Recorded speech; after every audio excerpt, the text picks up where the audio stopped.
Hello everyone, Allie here, and welcome to the Gold Mine. Thank you so much for joining me here on another episode in Allie's Treasure Trove.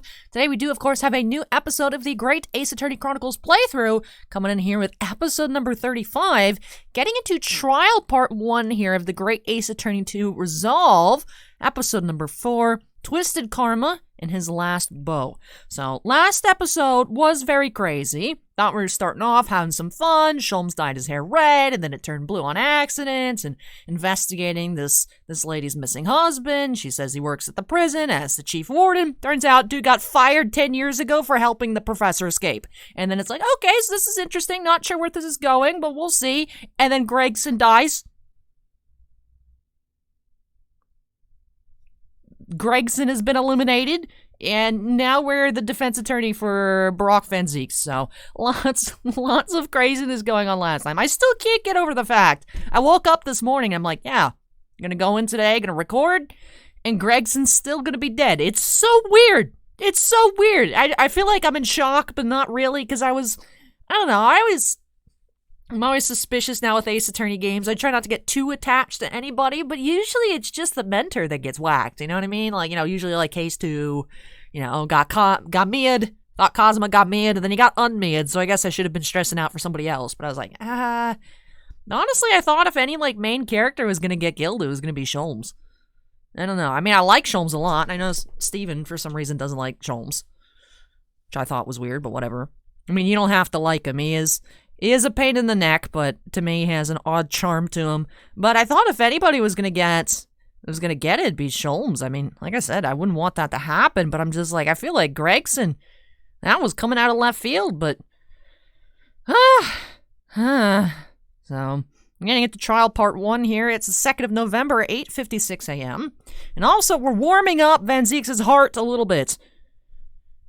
He's saying that he trusts the light in her eyes for the pursuit of the truth, which is what he saw in the eyes of Genshin Asogi, who is Cosma's father, who ended up being supposedly the serial killer named the Professor.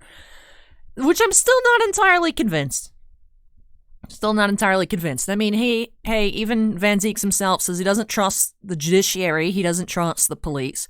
He doesn't trust any of the people that he's around, just based on what he's seen, what's been going on. So I feel like he might know something more than we do, just because, of course, he's in the thick of it all the time. But I don't know. I'm very curious to see what's going to happen here. Still not trusting Lord Strongheart with a 10-foot pole. He said some very weird stuff last episode. He said, the people that the professor killed, society's doing better without him, which I thought was odd, especially because Clint was the head prosecutor. A little bit of a political rivalry there between Lord Strongheart and Clint Van Zieks, if I do say so myself, which is weird.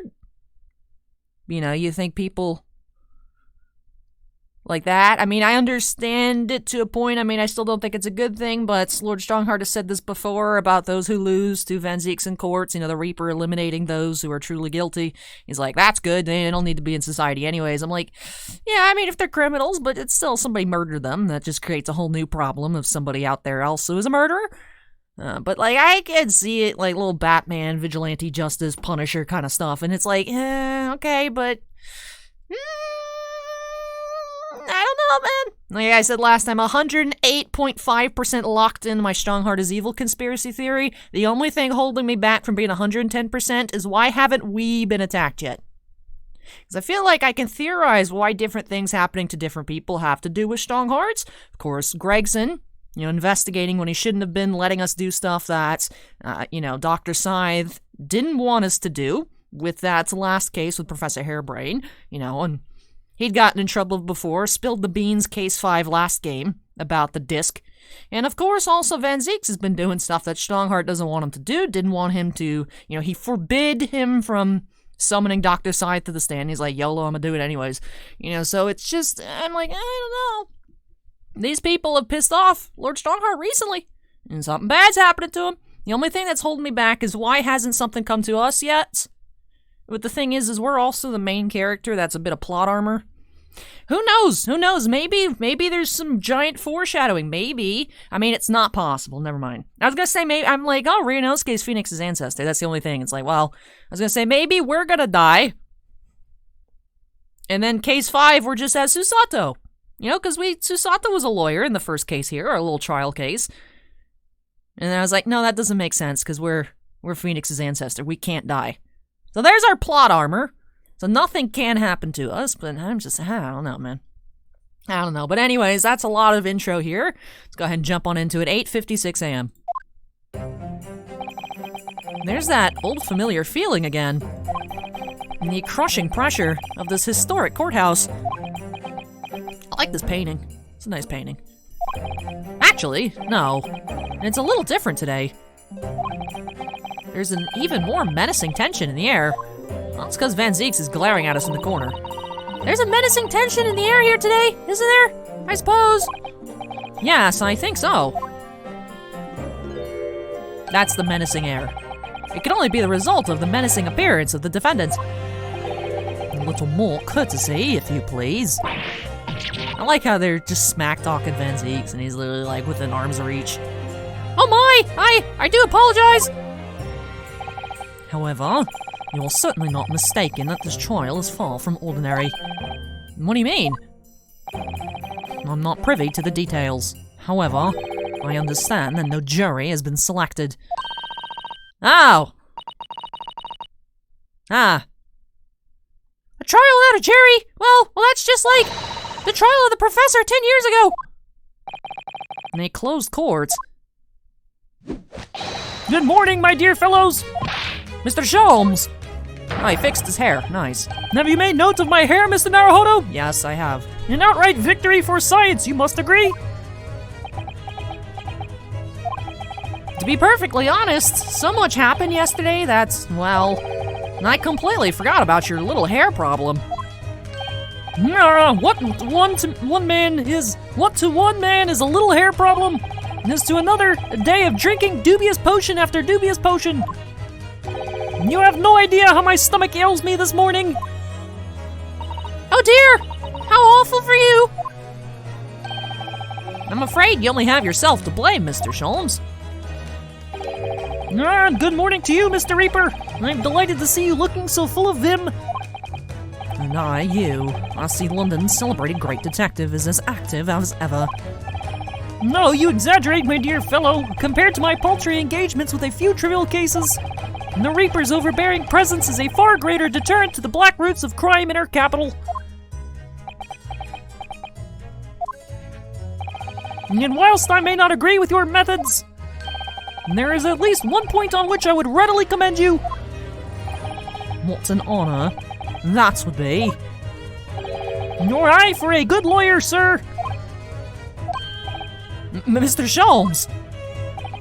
After all, behind this lawyer there is a very great mind, and all that mind is hard of hearing, that mind is also my own. Oh my goodness, Sholmes. What are you trying to say? I wish only to say that you should be prepared for quite a trial, Mr. Reaper.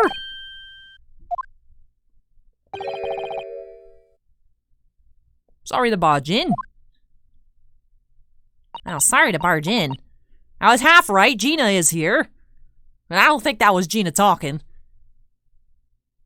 I feel like I gave Professor Mikotaba an overly suspicious voice, but he keeps acting weird to me. He's holding so many secrets. Like I said, I don't think he's like up to something. He just, I don't know. He keeps acting suspicious to me. Gina! What's that on her arm? It's a mourning band, I suppose. Father! Shouldn't she be at the symposium? That is a good point. It's been postponed, so I have some free time. I decided to come along with the police inspector to see our country's up-and-coming student in action. And I shall be very interested to see the fruits of your studies over the past year. Well, it's an honor to have you here. Let's hope there are some fruits to see. Oh no. Oh, yes, Gina? Why'd you agree to this, eh? Why'd you take him on? This Reaper bloke? Everyone says it was in what? What killed the boss? And I'm sorry, Gina, but I just don't believe that. Well, if it weren't him, who was it? I don't know that. Yet? I don't care who calls him what. The Reaper's just a name. He's just a person at the end of the day. And if it turns out it was him what killed the boss, then God help him. Fiery eyes, indeed. Yes, the culprit deserves every ounce of your loathing. Eh? At least, that may be some solace to the deceased.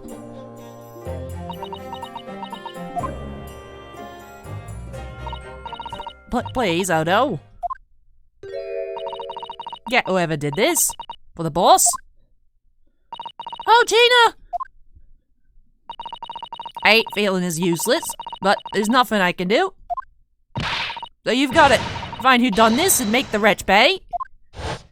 Counsel for the defense and the defendant. Court will be in session shortly. Make your way to the courtroom at once, please.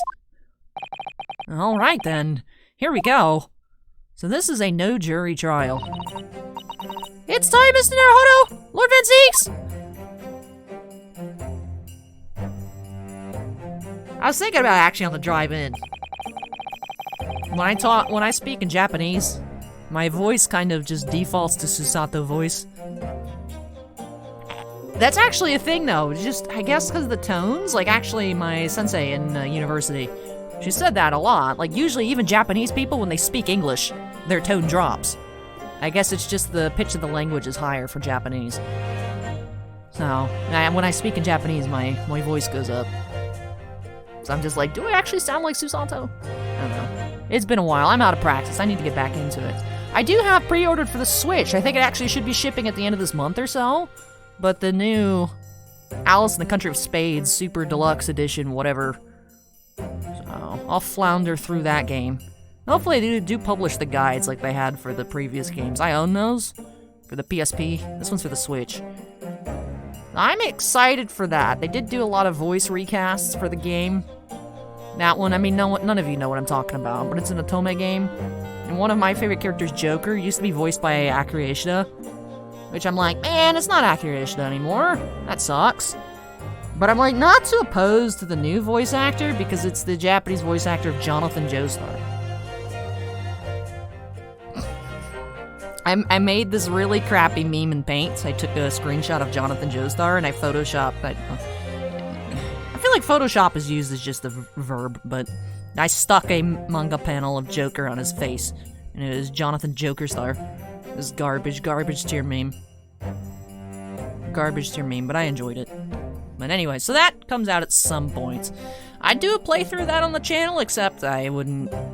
I'd be floundering extra hard. This one I messed up because I just didn't click on the candelabra last time. I couldn't imagine doing a playthrough of that on the channel. But if anybody would like to see that, let me know in the comments. Again, it literally wouldn't even be in English. It'd be a visual novel romance game, which I don't think any of you want to see that. But anyways, if you do, let me know down below. I guess I could figure it out, but we'll see. Anyways, one who lost his treasured brother to a mass murderer. One who lost his treasured father in a foreign court of law. And one who lost the man who helped her escape destitution. And all that misfortune, all that pain, on course to collide headlong in this trial. And it's time to shine a light on all these dark events. Back sprite. And then whatever truth is revealed, we are going to have to look at it straight in the eye. See, I honestly can't figure out if Sholmes is actually stupid or not. Because he says so much dumb crap constantly. And he does so much dumb crap constantly. He didn't even notice it wasn't his own violin that he got back. He literally got back a beat to crap viola instead of his Stradivarius violin. And he didn't even notice for like a day. But also, I feel like he's big brain in this case. I think he stacked all of his knowledge points into mental deduction, so he knows what's going on. He just can't put any of the information together, and he comes out with us being a Russian revolutionary that murdered our own best friend. Yeah, I mean, like, some people just have really great ideas, but can't articulate them properly. Like, I have in my head, like, so many great ideas for a book, but anytime I've tried to, like, sit down and write a book, it's never worked out. Even though I'm good at, like, writing papers, it's just a different thing. So I just let the stories play out in my head. So I can't tell if Sholmes is actually a genius or not. Because I feel like he already knows the solution here. Because he did last time, too, for the last case. He already knew. I mean, to be fair, did he know exactly what was happening? Or was he like us here as the omniscient viewer? Be like, I don't know. You know what I mean? We'll see. We'll see. We'll see. We'll see if Sholmes big brain this as well. But alright, it's about 20 minutes later. I mean, it is almost about 20 minutes later. Interesting. In the name of Her Majesty the Queen, I hereby declare this court to be in session. We are here to conduct the fair and just trial of the defendant Park Blvd N Ste. Counsels for the defense and prosecution, are you ready to begin? The defense is ready, my lord. This is so weird to see. The prosecution is more than ready. Oh, Cosmo-sama! I feel like I'm not so good at Cosmo voice anymore. Usually my key in for Cosmo voice is just lean in real close to the microphone, say Ryunosuke. Ryunosuke. The prosecution is ready. It just because I kind of gave Van Zeeks the Cosmo voice, but with somewhat of a crappy British accent. So I keep wanting to just Van Zeeks voice it. But anyways, I've been wishing to see you in court again for so long, it feels. But I never pictured it happening like this. I never thought I'd be facing you behind the prosecution's bench. The so-called Reaper of the Bailey has been a scourge like no other, undermining Her Majesty's justice system. Today, we must uncover the truth behind this scourge. In other words, this trial is going to be a lot more far-reaching than Inspector Gregson's murder. The truth revealed by these proceedings may have unpredictable repercussions through the judiciary. Accordingly, they are to be conducted as a closed trial, with no members of the public present, by Her Majesty's direct orders. And how will that work, my lord? The burden of all arbitration and adjudication falls on my shoulders. Therefore, as you will see, the jurors' bench shall remain vacant today. If no members of the public are present, might I ask who is currently occupying the gallery, my lord? They are members of the judiciary, here to witness the proceedings and ensure an equitable trial. Members of the judiciary? Oh my! This is a very unusual trial already! There is of course another unprecedented aspect to these proceedings on which I must elaborate.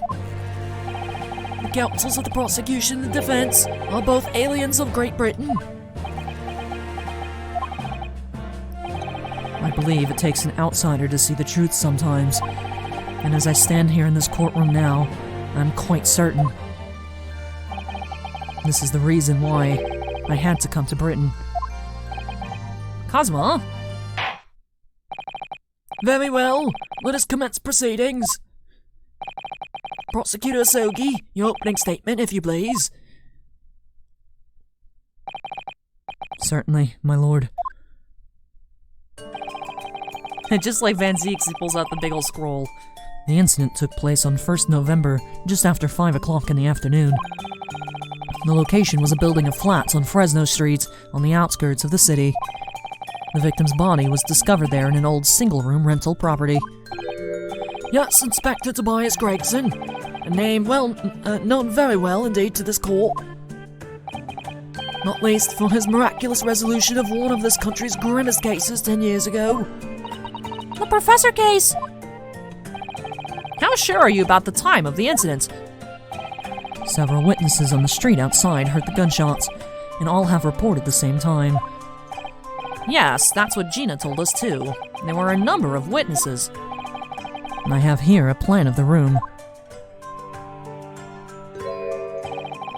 The victim was found curled up in one corner, and it's believed that he was shot from the front at point-blank range and died instantly. Well, why is there no blood spatter on the wall then, if that's true? Big brain.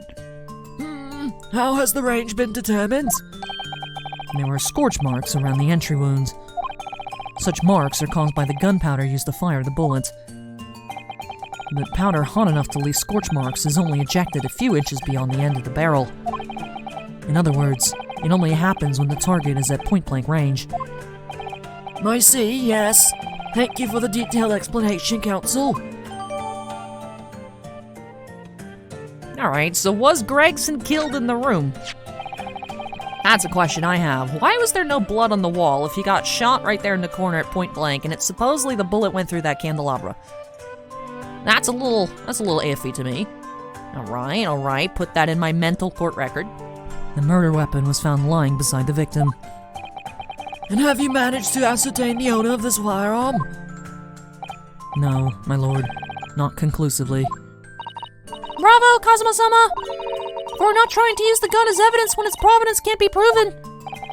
Furthermore, my lord, as I've explained, the revolver was fired at extremely close range. The bullet passed through the victim and struck the wall behind him. There's a candelabra mounted on the wall, and the tip of one of the candles in it was found to have been blown off by the projectile. We noticed that too, didn't we? Yes, that's right. Thank you for the thorough report, Counsel. The setting of the crime is clear to me. You will submit the plan of the crime scene as evidence, please. As you wish, my lord. Alright. I have the floor plan and the court record now. Is this Fresno Street room Inspector Gregson's private abode? No, my lord. The room is rented to a Mr. Hugh Boone. But there is precious little furniture inside, and it's generally in a poor state of repair. So what on earth was Gregson even doing there? Presumably he was investigating some case or other. When a policeman was informed of the gunshot from the witnesses and rushed to the scene, he found only the deceased inspector and the accused standing alongside, holding the revolver. The attending officer arrested the accused on the spot. So, the details of the case are clear? In that case, the prosecution would like to call its first witness. A name, please, Counsel. Naturally, the accused himself. Lord Van Zeeks? As a prosecutor, he believes in the oath of office he's taken and will be compelled to tell the truth. Very well. Let the defendant take the witness stand.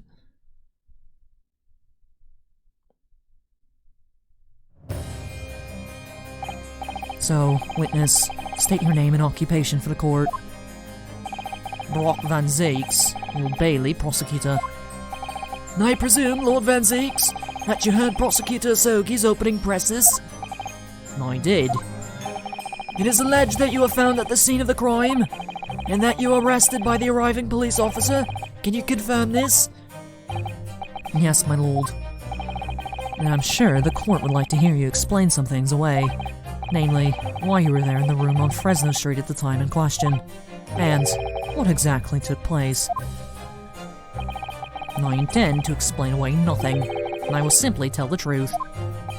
I must say, Lord Van Zeeks, I never imagined this day would come. Or rather, I didn't want to imagine it would come, but since you became known as the Reaper, a part of me has been dreading it.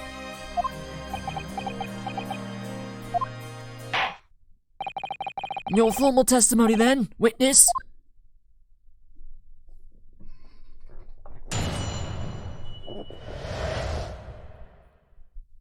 Alright, the facts of the incident.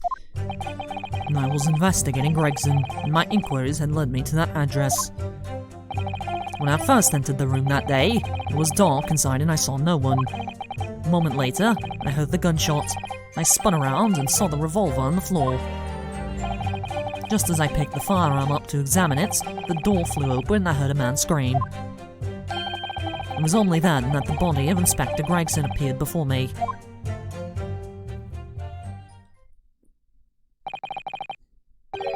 That testimony was the whole truth? It was. So, you heard a shot being fired in a room with no living occupants, and moments later, a corpse somehow appeared before your eyes. Is that it?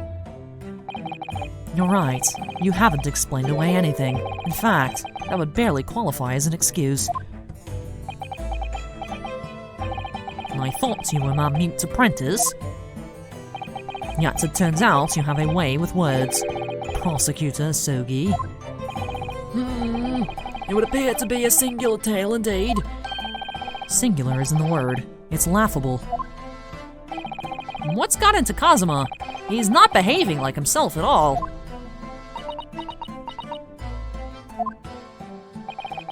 Very well then. Counsel, you may begin your cross-examination. Yes, my lord. See, it brings me joy to know that Kazuma has so much faith in us. Like, I know it's supposed to be like, oh, why is Kazuma being so rude and evil? It's like, no, he's doing the Van Zeek's business that we saw even some Van Zeek's put the extra pressure on it last trial to make sure we were able to inch out every bit of truth out of that trial to figure out what happened involving Professor Hairbrain. So I like it. Putting the pressure on us going to be like, don't go easy on us, because if we don't, then we can't figure out the way things happen 100%. Because last time it was very easy. Oh, Professor Scythe found the dead body and she just assisted. But we were able to push, and discover that, while that would have been an easy solution, we just could have wrapped it up in there and be like, all right, that sounds good to us. Our client is innocent. That's all we need. But that's not the goal here. That's not Kazuma's goal. That's not what Ryunosuke set out to do. It's not just about winning or losing, against the defendant or for your clients, whatever it may be. It's about finding out what happened, discovering the truth. I like it. I like it. I like it. Everybody's an Edgeworth in this game. Angry, depressed, crippling depression, traumatic experience, opening up their heart, pursuing justice, being buddies. Like, right? I'm assuming, if it doesn't, I'll just believe it happened, but I'm assuming we're going to be, angsty friends with Van Zeeks afterwards. It's going to be like the end of Game 1 Edgeworth. He's just racist Edgeworth. I love him.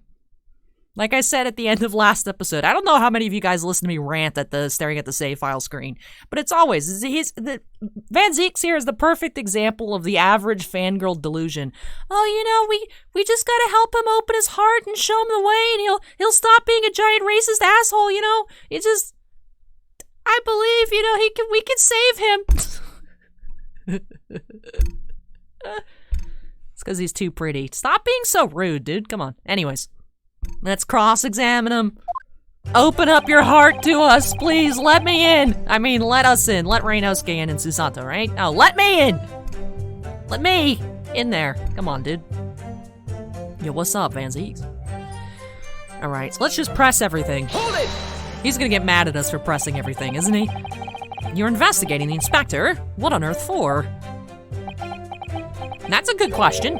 I'm not at liberty to say. I wonder what was on that sheet of preparations that Lord Strongheart gave to Van Zeeks at the beginning of the last episode, huh? Maybe he was like, oh, Gregson, go to this address and talk to Gregson. Oh, wow, you got set up for murder. Calling it. I'm calling it. He was tasked to investigate Gregson by Lord Strongheart.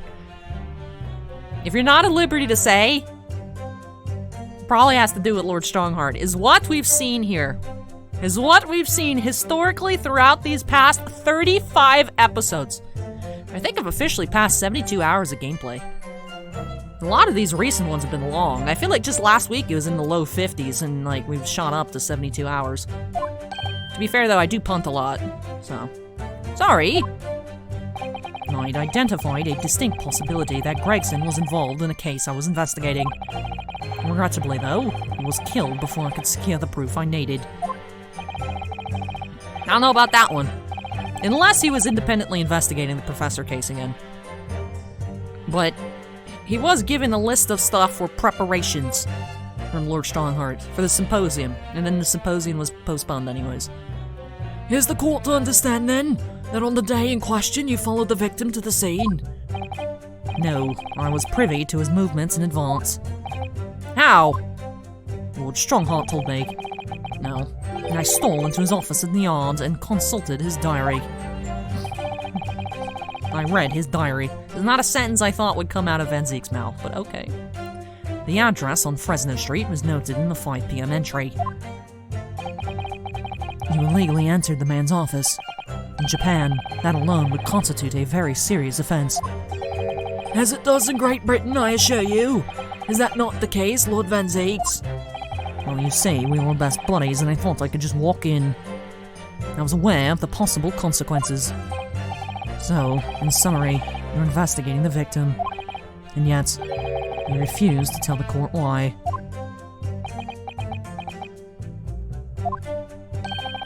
I didn't realize British prosecutors enjoyed such freedom to choose what to divulge under oath.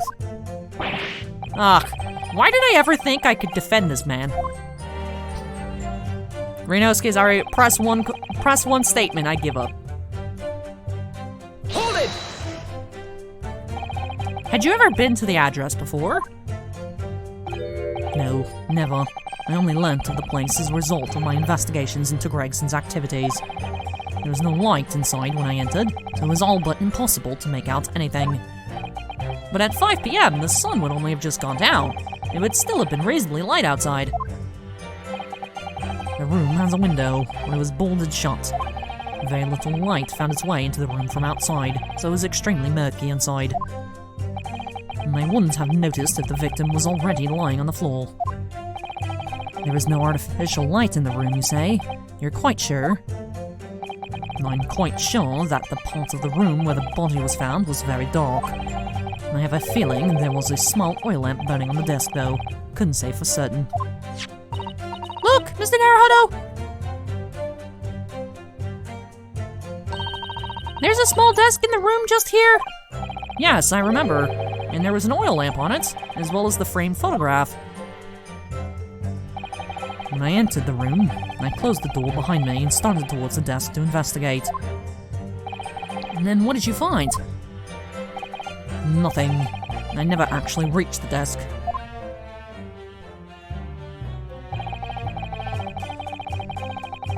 Hold it! So, who fired the gun? I have no idea. I didn't see anybody else in the room. But you say it was very dark in there. Yes, that's right. All I can tell you is I didn't sense another's presence.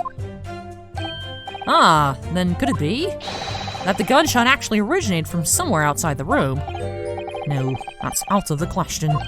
Oh, Without doubt, the sound emanated from inside the room. I could smell the gunpowder. this is going from bad to worse. And you say that the point at which you noticed the revolver on the floor. Correct. And I foolishly picked it up. That was carelessness on my part. Presumably then, the gunshot you heard came from the firearm that you somewhat hastily took in your hands. In point of fact, my lord, I believe it did not.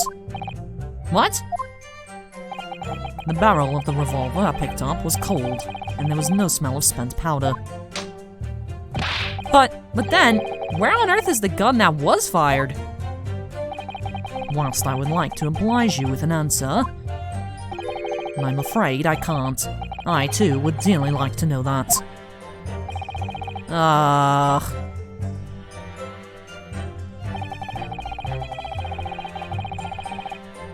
Hold it! A man, you say? One of the witnesses, I presume? That's right. One of the street merchants working on Fresno Street. Who are these merchants? A number of them had set up their stalls directly beneath the boarded window of the crime scene. A match seller, a newsmonger, and a peddler. They've all given statements saying they heard the gunshot.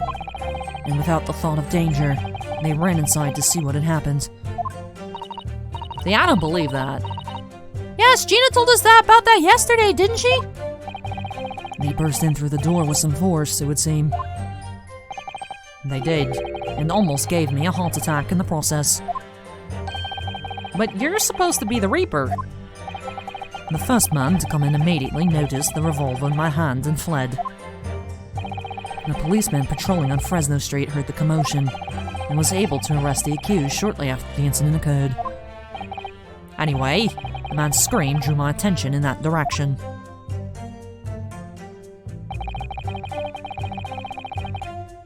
Hold it! What do you mean by that? In what way did the body appear? I honestly can't explain it, but it's the truth. As far as I was concerned, the body hadn't been there until that point, and then suddenly, there it was. Did you perhaps hear the sound of the victim falling to the ground just beforehand? At that moment, what I heard was the sound of the door flying open and the scream of the man who came inside first. Nothing more. And I see. After the man fled, I examined the body. And I was stunned to find that it was Gregson. Most curious circumstances indeed. How the inspector was killed, or how his body seemed to appear out of nowhere, I have no idea. Objection! Surely the court has heard enough. My lord, the cross-examination has clearly revealed nothing. That the accused, Brock Van Zeeks, is lying on multiple fronts. What is that supposed to mean? We got new music.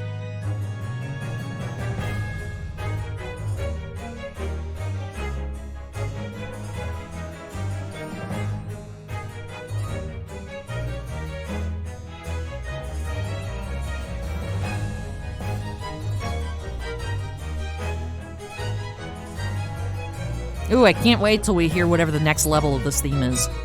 Good gracious, counsel! The defendant is lying, you say? In his testimony just now, he claims that he failed to notice the victim's body because the room was dark. That's correct? No, that's impossible. As proven by this candelabrum. How does that prove anything? If you examine... Ah, I found a typo. If you examine If you examine the tip of the long candle, you see it can have been blown off by a powerful impact. One would assume that the projectile from the firearm passed through the victim and struck the candle. Yeah, but it's not bloody. That don't make sense. The problem comes when you consider the other two candles, which are clearly of a different length. Yes, I can see that only the candle that appears to have been struck by the bullet is long. We could reasonably expect someone to have lit all three candles together, which begs the question of why only one has ended up longer than the others. That must be because that particular candle was extinguished when the others were still burning. Ah!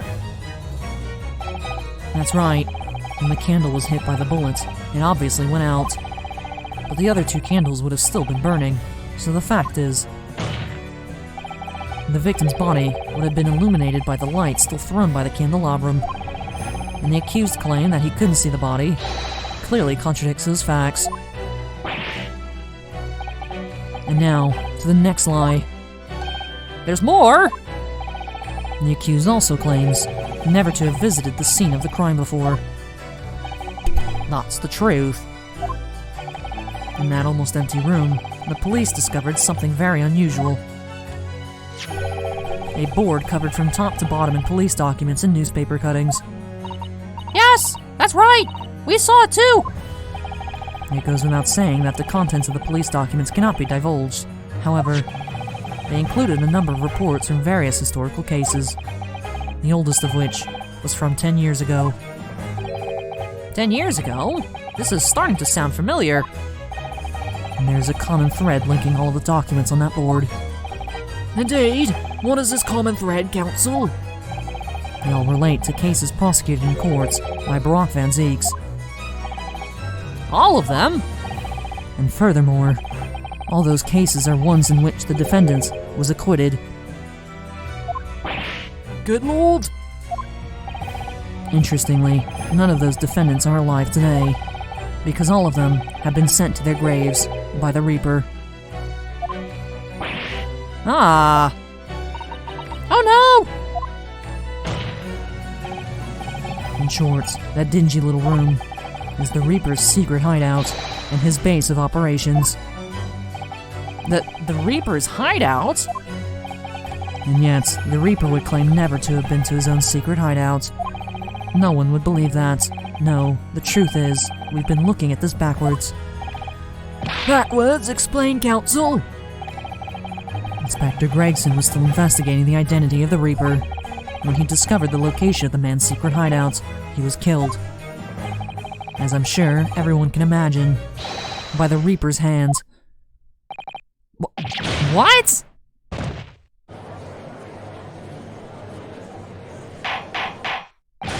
Order!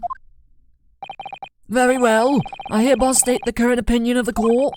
Brock Van Zix is an outstanding prosecutor who has rendered great service to his country. However, it is with deep regret that I must concur with Prosecutor Asogi's contention that the defendant's testimony exhibits a number of stark inconsistencies with the known facts. All I have done is state the truth as I know it. Kazuma's done a brilliant job as ever. He's drawing on his experience as a defense attorney to build his prosecution case, and it's formidable. Counsel, you will submit the board that you just showed the court as evidence. I believe it to be fundamental in establishing the facts surrounding the Reaper's existence. Thank you, my lord.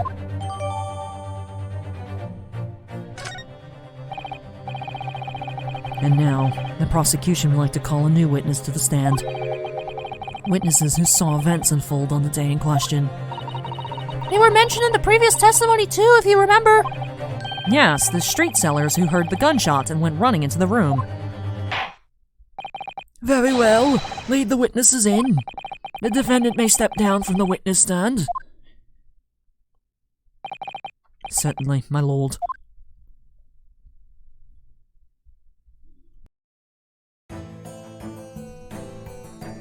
Aww.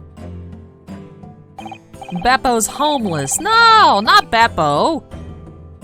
I mean, he was skimming off the top of his ride fares.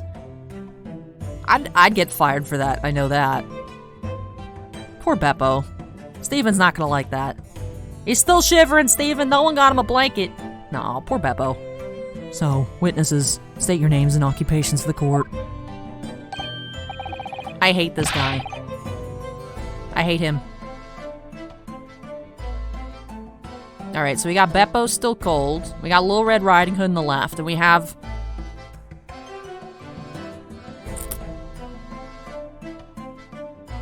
We got... Daily Vigil, right? Right? Right? Right?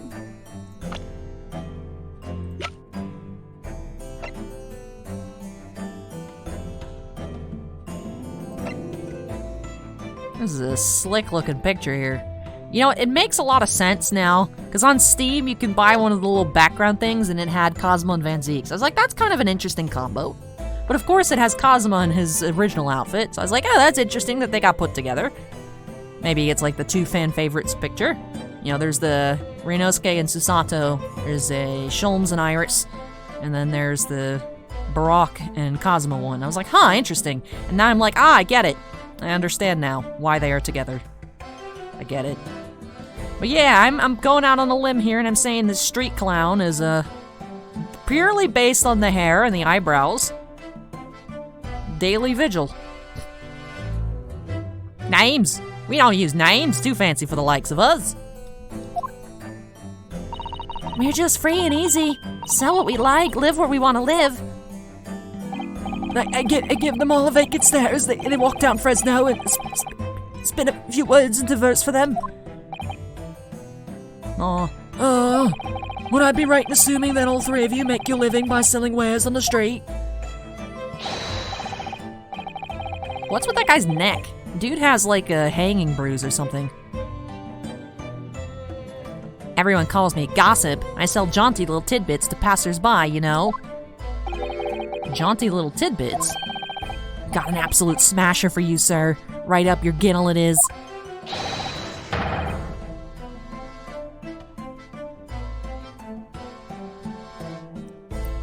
This dude's face is driving me insane. 6 pence is the price and not a penny less. Wait, you're actually trying to sell it to me now? Oh, come on, sir. Don't tell me you're not interested. Try the man. Give him the money and see what it is! Pay the man, counsel. Alright, 6 pence it is. You won't regret it, sir. Now, got your listening ears on? Just between us, a young couple on Slate Street have just had twins.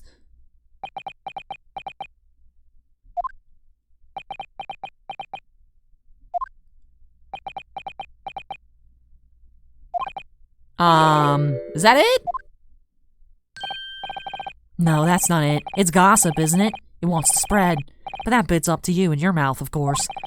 I've got more, you know. Want another juicy one? 6 pence a piece it is, if you're curious. I am curious, yes, about what's going on just under that fat bottom lip of yours. Namely, that unusual bruise or whatever it is that's poking out from under your collar. That's true. Dude looks like he got beat up recently. What about the next witness, then? What name do you go by and what do you sell? Me? I'm Venus. That's what everyone calls me. Funny, isn't it? I sell these lovely little fireworks to all the local school kids. Did she just light that on her butt? 6 pence a pop. What do you say? You weren't exaggerating with little. Do they actually sell? Oh yeah, the second years can't get enough of my Venus firecrackers. Especially when I tell them that if they get 100, they could blow up the school.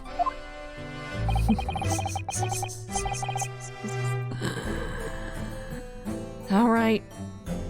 Alright. Not the most savory of ideas, young lady.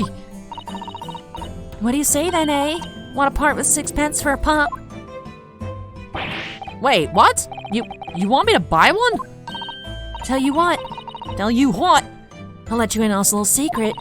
If you get 100 of them, you could blow up the whole courtroom. Try the woman. Give her the money and see if she's right! Pay the woman, counsel. Alright, I'll buy one. Lovely stuff, right then. This is something a bit extra just for you. The Venus special. Only 600 pence. 600? It's 100 of my regular fireworks. Nothing little about that, is there? And there'd be nothing little about the punishment if I blew up the Old Bailey, either.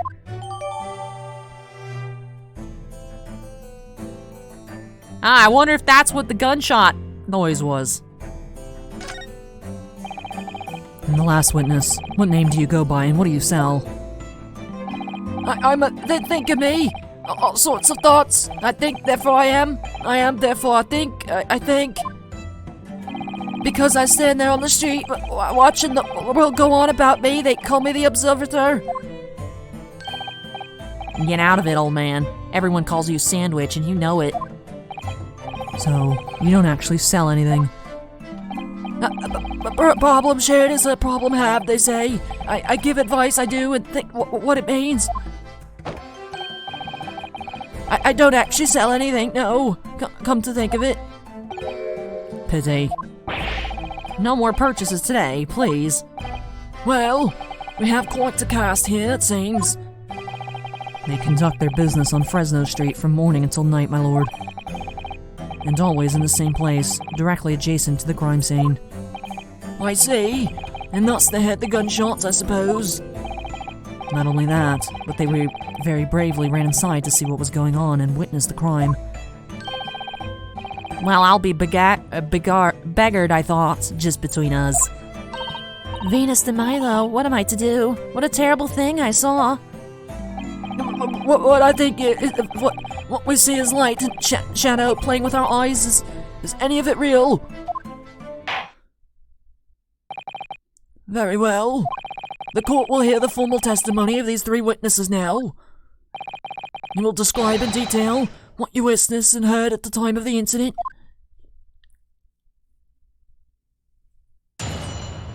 Alright, so we have Shady Red Riding Hood, beaten up Daily Vigil.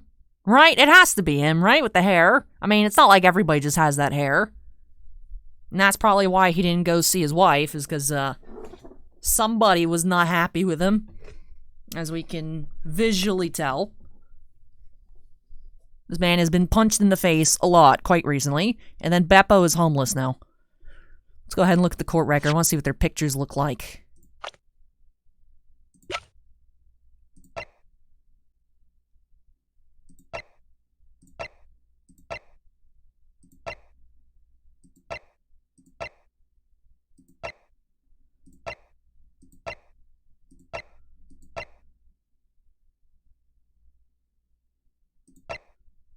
That's 110% Beppo. He looks somewhat familiar somehow. Yeah.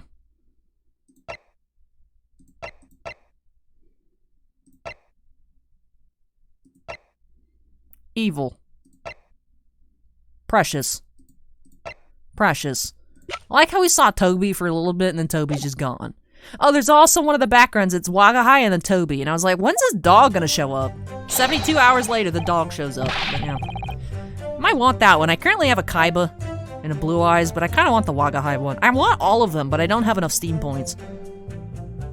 And like, you can only use one at a time. Like, I did get the animated Cosmo profile picture. But I love Wagahai. There's a little Wagahai emoji you can buy, but like, I don't even know what you'd use that for.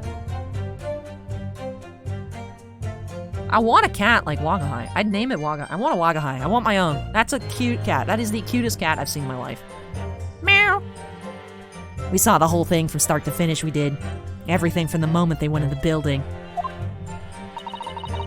It was less than a minute after the Reaper had gone inside, and we all heard a big bang. Seems to me that quick to talk is quick to walk. Gossip couldn't wait to go and see what had happened. I ran into the room and there he was. Reaper, gun in hand, standing over the dead body. I was scared half to death, me, so I ran off to find a copper. If these witnesses were there the whole day and saw everything, who did they see going inside the building? Only the victim, Inspector Gregson, and the accused, Brock Van Zeeks. I've seen pictures of that Reaper in the paper. I know what he looks like. And just between us, folk love stories like this. I've made myself a tidy sum already. But wait, the room was just one of several flats in the building. Someone from another flat could have done it. All those flats on Fresno Street are unoccupied. Of course they are. They're small, damp, dirty, and expensive to boot. The room in which the inspector was found is the only property in the building that's currently leased. And we know that the leaseholder's name, don't we? It's Hugh Boone. The testimony the court has just heard would appear to leave little room for doubt. It's becoming increasingly difficult to see how anyone other than the defendant could have committed the crime. No. Thank you for your candor, my lord. Counsel for the defense, you may proceed to cross-examine the witnesses. Yes, my lord. In a closed court like this, without a jury, the judge is the only person whose opinion matters. And I have to break down this testimony. Somehow. Alright, we should look at the court record. I'll look at the Cosmo little window down there. Is there anything I can click on to investigate? Alright, there's not gonna be anything to investigate there, but let's look at the board. There are details of a whole raft of cases dating back years on here, aren't there? And this paper from 10 years ago is browning with age, look. Out of interest, the most recent thing appears to be this newspaper cutting here. Oh, it's the same Red-Headed League advertisement that Mr. Sholmes had picked out. And do you remember? There was a red hairpiece at the scene, too. Was Inspector Gregson an exponent of the Red-Headed League, then? Oh. Oh! What's this? Mr. Naruhodo, look! Oh yes, it's a smudge of some kind. In fact, it looks just like a handprint. And the color! That's blood, isn't it? Oh dear! How disturbing! Alright, there's a bloody handprint on the back. That seems important.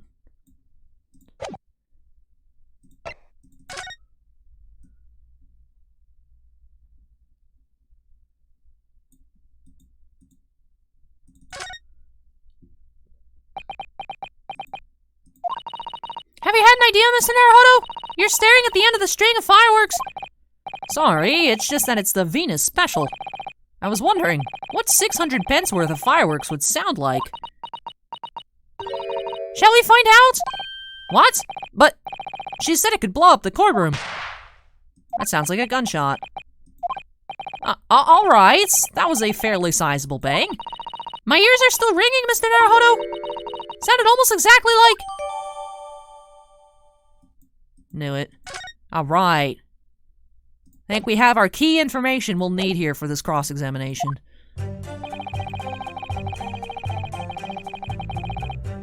Hold it! When you say they, who do you mean exactly?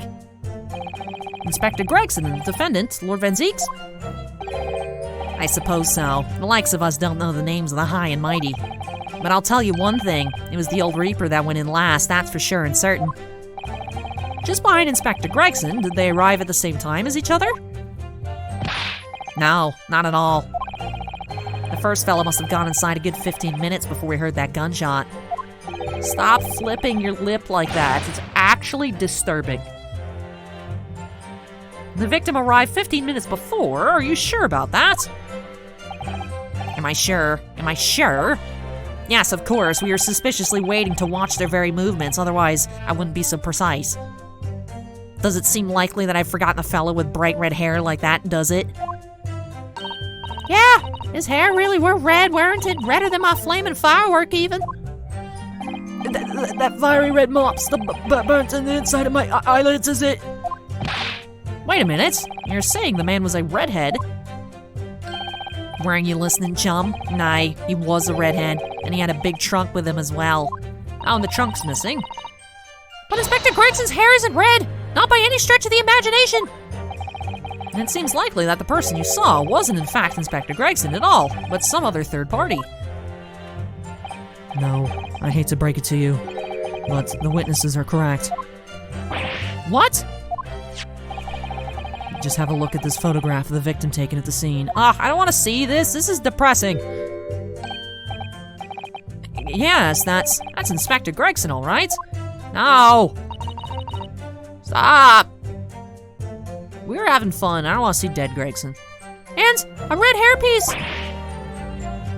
Join the redheaded league with brown sideburns and a brown mustache and brown eyebrows. Of course! We saw one on the floor when we investigated the scene, didn't we?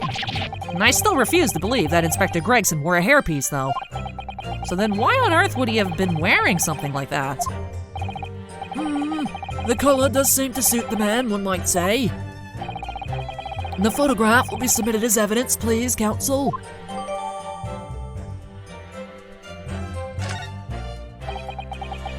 What became of the trunk that the red-headed victim was supposedly carrying? I was informed that no trunk was found at the scene. So it just disappeared? What, you expect us to have been watching the building every second, do you? We definitely saw him in the dock going in. Oh, no question about that. It was less than a minute after the Reaper had gone inside that we heard a big bang. Hold it! By which presumably you mean the gunshots. I sell these little things, don't I? How would I know what a gunshot sounds like? But I've always thought probably sounds a bit like this, doesn't it? And you say that you heard the noise almost as soon as you saw the defendant here enter the building. That's right. It was almost straight away. Bang, it went, just like that. Well, he's the Reaper, isn't he? That what the French call a fait accompli? When the Reaper's around, people are going to the ground. I mean, that's what he does, isn't it? And I think we get the message. The Reaper couldn't allow the inspector to live after he discovered his secret hideout. There could be no clear motive for the crime. Yes. It's certainly eminently credible motive. Great. And at that point, you ran inside. Is that correct?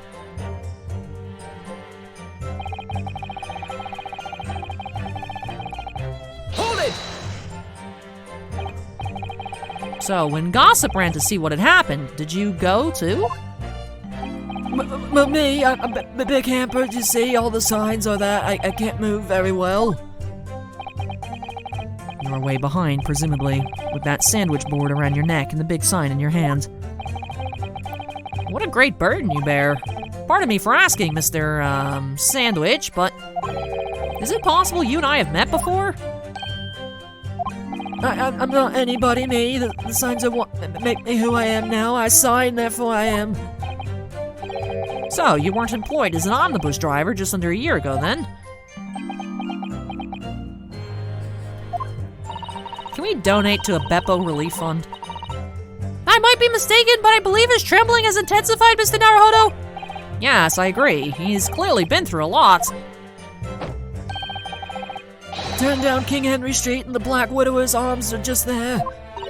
Oh dear! You've made him hide behind his sign! Life is full of surprises. Life is like a hurricane here in Gossipburg. I ran into the room and there he was, the Reaper, gun in hand, standing over a dead body. Might lie in the courtroom. Read those tales. Woo! So then you were the first person to arrive on the scene, is that right? That I was. Kicked the door open like a professional I did, and yelled out, "What's going off in here?" Lord Van Zeeks claims that all he heard was a man scream, though. And was it dark inside the room? No, not dark at all. There were candles burning on the wall. Really? And there was a fella collapsed on the floor. Just between us. It's the first thing I noticed when I got inside. No, I see. Even though Lord Van Zeeks claims not to have seen any such lights on the wall. The next thing I noticed was someone standing right beside the body. The accused, Park Van Zeeks. That's right, pale-faced Reaper himself. I was a little shocked, I won't deny it, but I'm no lily-livered coward. And I stood my ground and gave the Reaper a cold, hard stare myself. Beppo's like, yeah, okay, sure you did. Excuse me. Excuse me, Beppo. Do you have something to add, Mr. Sandwich? There's really nothing to me. Empty in the head I am, just 2 slices with no middle. So I don't know what you could do, what with me. I think that maybe you just remembered something. Having heard Mr. Gossip's last statement, I mean. Well, I think we're not nothings, really. We tried to dress ourselves up as something else, but at the end of the day, we're all just street sellers. That's enough out of you, Sandwich. Keep your trap shut now. Unless you want us to make you into a real sandwich. When he saw the Reaper, he fell clean over on his backside. That's it? Oh, you rotten beggar. I told you to keep that a secret. He screamed, he did. He screamed and scrambled off on all fours. That's all I wanted to say. Mr. Gossip, is this true? The floor was dead slippery, that's why. Planted my hand in a filthy pool of blood, didn't I? Yuck. What? A pool of blood? But listen here. Even when I was sprawled on the floor, and I still kept giving that Reaper a cold, hard stare. Don't you forget it. Let's just go back a little. Did you say you got blood on your hands? I did. Happens to the best of us at times, doesn't it? So I was scared, so I slipped over. We can keep it just between us, can't we? No, that's kind of important. No, Mr. Gossip. I'm going to have to ask you to add that information to your formal testimony. Oh, I must. The witness will amend his testimony to include the aforementioned details at once. Look, Cosma being proud of us in silence. Hold it! You wiped your hand on the floor? Well, who wants blood on his hand, eh? Horrible stuff. And they might have thought I'd done it. Nata. And you didn't think that might be a problem? Does it really matter if I left a few grubby handprints on the floor? They'll get cleaned up in the end, won't they? Don't make such a fuss. That's a message from all of us. Is something wrong, Counsel? No, my lord. I didn't remember anything in the reports about a bloody handprint on the floor. That's all. Don't come at me with all that. You can't intimidate me. I know what I did, and I wiped it off on the floor, the blood. I wonder, could that be what happens? Mr. Naruhodo? I don't have all the answers yet, but I think we may have just uncovered a vital clue.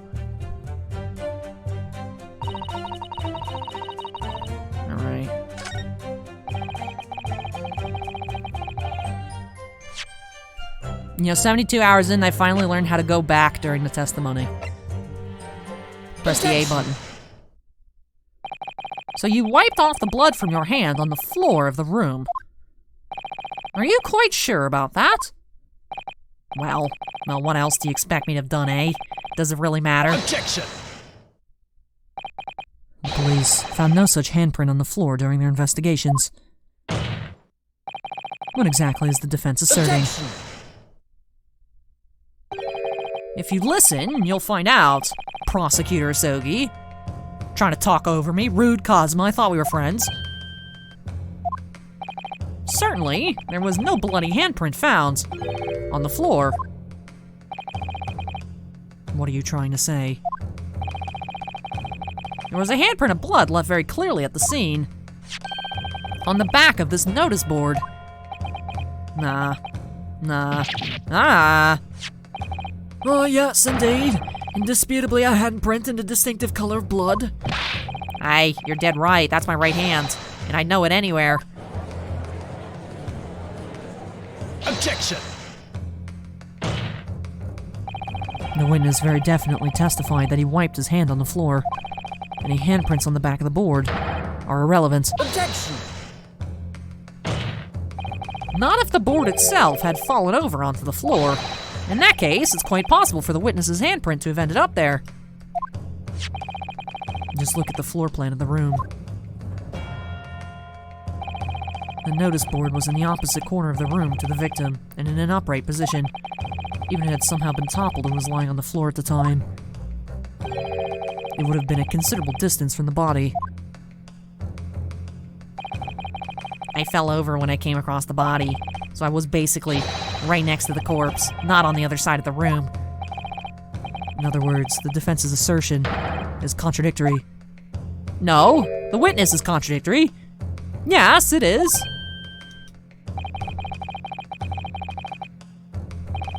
There's a very definite contradiction here, for which there must be a reason. I take it that you formulated a proper hypothesis, counsel, My hypothesis? regarding this apparent discrepancy between the witness's account and the handprint found at the scene. Well, very obviously, the witness is lying. I have, my lord. And this discrepancy between the witness's account and the location of the handprint is explained by...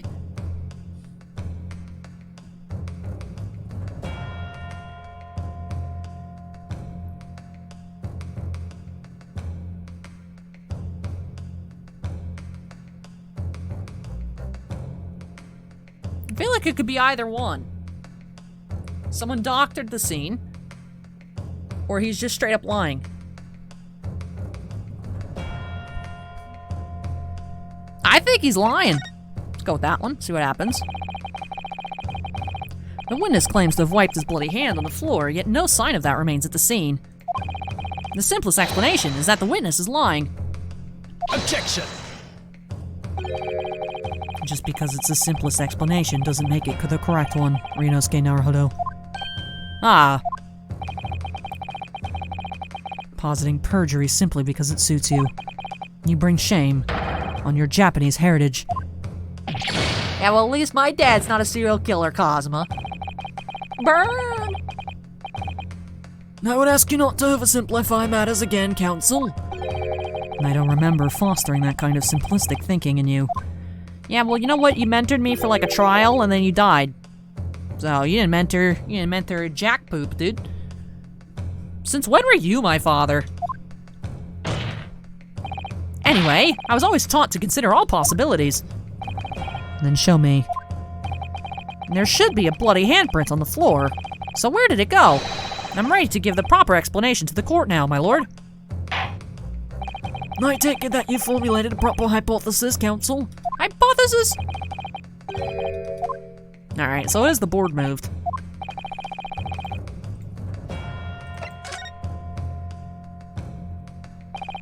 The real contradiction here is the handprint itself, not where it was found. As the court can see, it's upside down. Good gracious, so it is. If the witness had put his hand against the board, the fingers should be pointing upwards. What does that tell us? It tells us one simple fact. When this handprint was made, the board must have been lying on the floor as I previously suggested. Well, yeah. I mean, I guess. I mean, I still feel like that implicates that he was lying. I don't know, whatever. Which means that after the incident, it must have been moved. What? Objection! You're claiming that somebody moved the notice board after the shooting. Then tell the court who. I don't know that yet, but the point is, when you consider all the testimony we've heard so far, we can now be very clear on one point. And that would be? The position of the notice board at the time of the incident, my lord. So, counsel, must ask you to clarify your assertion for the court.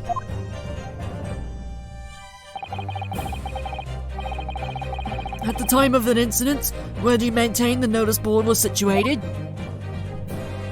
Over here, right? Take that! This is the only possible location. Immediately adjacent to the doorway. If the court would think back to the testimony given by the defendant earlier, he said that when he entered the room, it was dark, and he couldn't see the body. Bayek. If the notice board had been here, the body would have been completely hidden from view. And the light from the candles would have been blocked, making the room appear darker. Objection! But the accused also claims that the victim's body simply appeared before him. That's true! Or, in his precise words, Just as I picked the firearm up to examine it, the door flew open and I heard a man scream. It was only then that the body of Inspector Gregson appeared before me. I don't know about calling it a scream, but he was talking about me and no mistake. Because it was me that kicked the door open. If you look again at the floor plan... so the board fell over when the door opened. Consider what would happen if the door to the room was thrown open with force. That can't. The door struck the notice board, knocking it over, and making the victim's body visible. Good gracious! My client has told nothing but the truth. He has simply described what he saw. Nah. Order! Counsel, how has this not come to light before now? After the incident, somebody must have righted the board and moved it into the position where the police, myself, and my colleagues saw it when we were investigating the room. Witness, what have you to say for yourself? What? Me, my lord? You and your fellows were there at the scene before anybody else. And it goes without saying that you must know something about the position of the notice board. The witnesses in the stand will testify again. You will each explain exactly what you did upon arriving at the scene of the crime. Yeah, stop looking over your glasses at me. I get the message.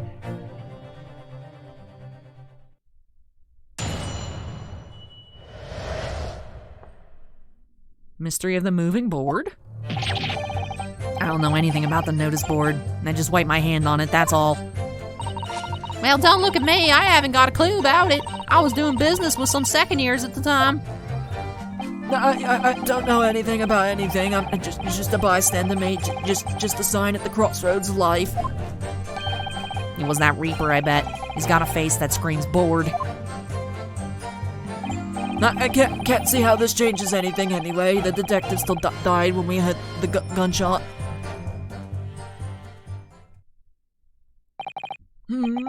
So none of you can elaborate further?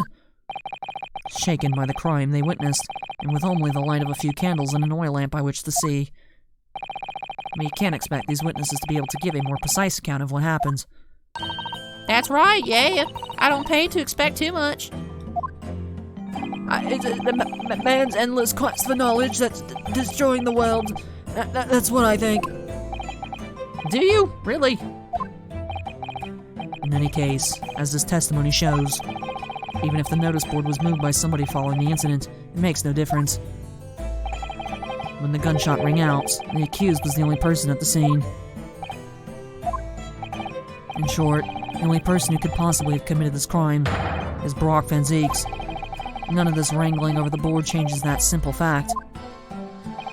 Quite so, quite so. Does the defense still wish to cross-examine the witnesses despite the circumstances? Most certainly, my lord. Very well. And you may proceed, counsel.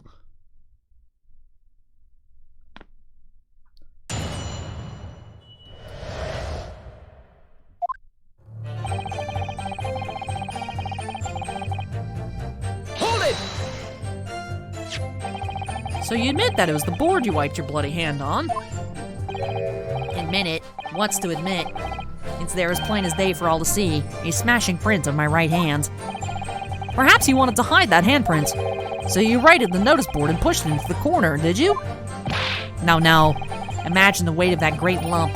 Do I look like a powerful and well-nurtured man? Well, did you see anybody else moving the board? I've got nerves of steel, I can tell you, but even I have my limits. There was a body on the floor in front of me, and the Grim Reaper himself standing over it. And there was precious little time and precious little light inside either. My bottom lip was all a quiver. In other words, this witness is unable to give definite testimony on that point. Yes, so it would seem. Why does she keep lighting fires on her butt? Hold it! I thought you were running away to go find the cops. What do you mean? When you say you were doing business with them, you mean you were selling them fireworks? Yeah, what else? There's the Priory School just around the corner, see? Those cheeky little so-and-sos have got a plan to blow their school to kingdom come. So I've been telling on them, letting their teachers know what they're up to. Oh, you have? Yeah, I wouldn't want anyone to get hurt, so I let the school know the kids are playing with dodgy toys. Then, praise the Lord, the teachers take all the fireworks off them. Then, they praise the Lord again, the kids all come back to me to buy more. Everyone's happy, see? What a racket. Of course. Sometimes the teachers give me a little bonus to thank me for letting them know. It's a busy old life selling explosives. Venus is a guileful goddess indeed. Well, telling barefaced lies is kind of my thing, really. I'm ever so good at it. Oh. Something you probably don't want to admit in court. Excuse me. Rat him out, Beppo. Something wrong, Mr. Sandwich? If I said it was, can we just leave it at that? Would that be the end of it? No. Did Miss Venus's statement just now bring something to mind, perhaps?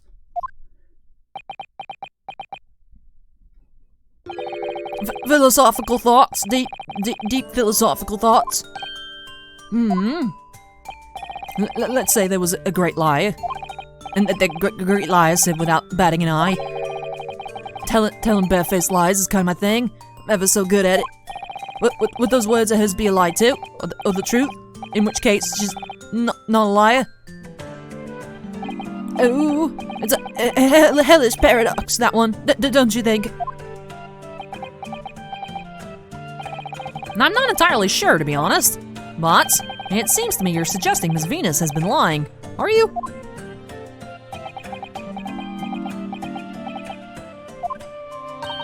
What are you on about, old man?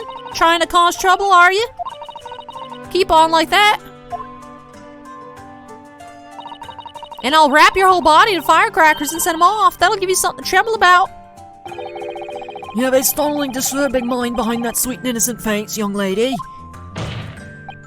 So, Miss Venus has lied in her testimony. Is that what you're saying, Mr. Sandwich?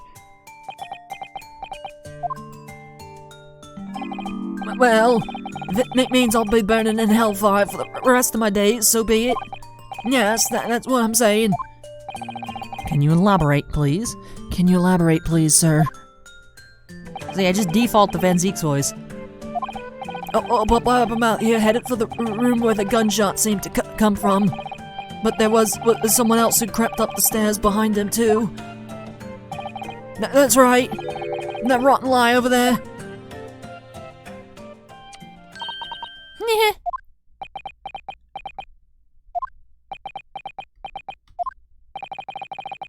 Do you mean to say that you did in fact betake yourself to the scene of the crime after all? What did I tell you, eh?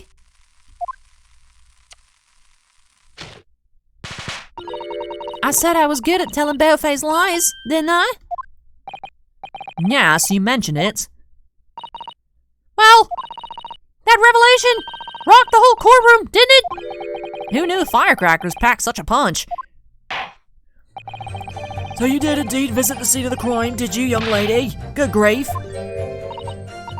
Well, now you come to mention it. I suppose, perhaps. I do clearly remember climbing the stairs to the room, yeah.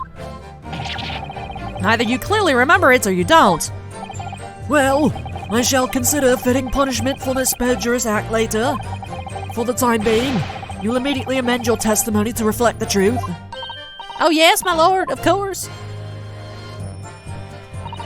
Maybe I did sneak along behind Gossam and have a little peek to the room where it all happened. Hold it! You make a habit of lying, do you, Miss Venus? Well, I suppose so. I don't really know, to be fair. If you want my advice, though, I'd take everything I say with a big pinch of salt. All right, but you did in fact go to the room where the victim was killed on the day in question, didn't you? Oh, please. As if I would. I can't think of anything more terrifying. The truth, please. Well, all right, just a bit then. I mean, girl my age is curious about stuff, you know. Did you touch anything at the scene? Oh, please. As if I would. I mean, there's a dead body on the floor. The truth, please. Well, all right, just a bit. I had to look and see if there was anything I could sell. So I did give the place a once-over, but it was nothing to write home about. Right. Now, I hesitate to ask, but you didn't move the notice board by any chance, did you?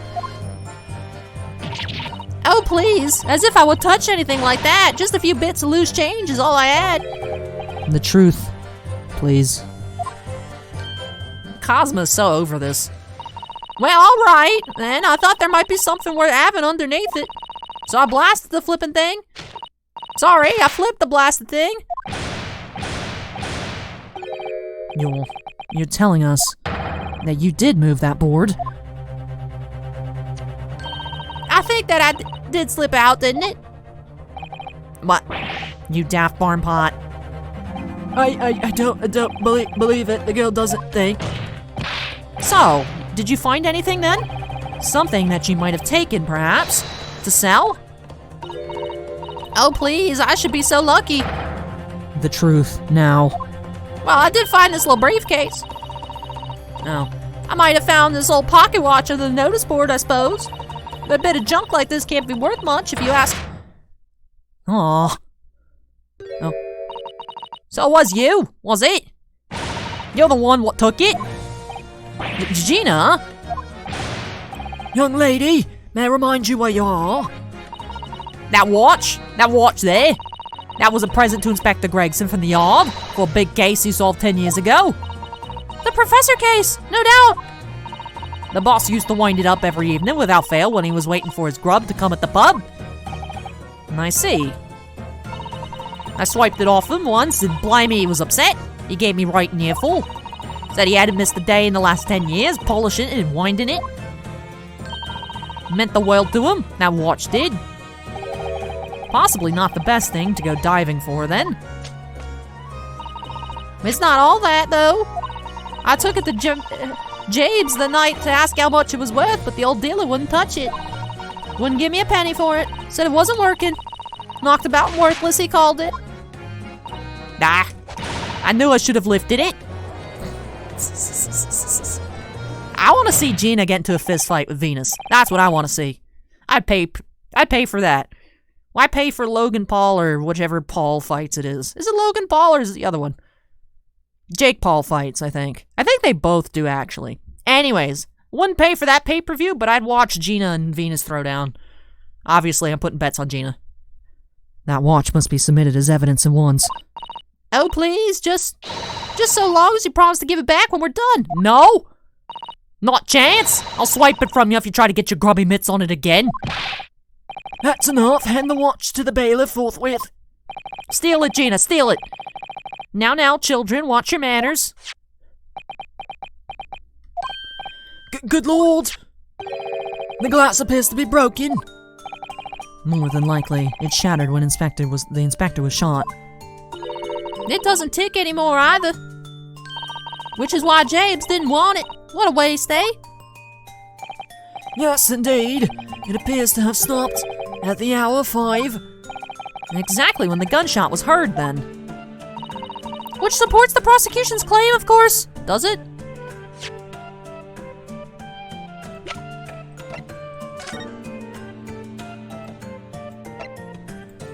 Last name is Gory.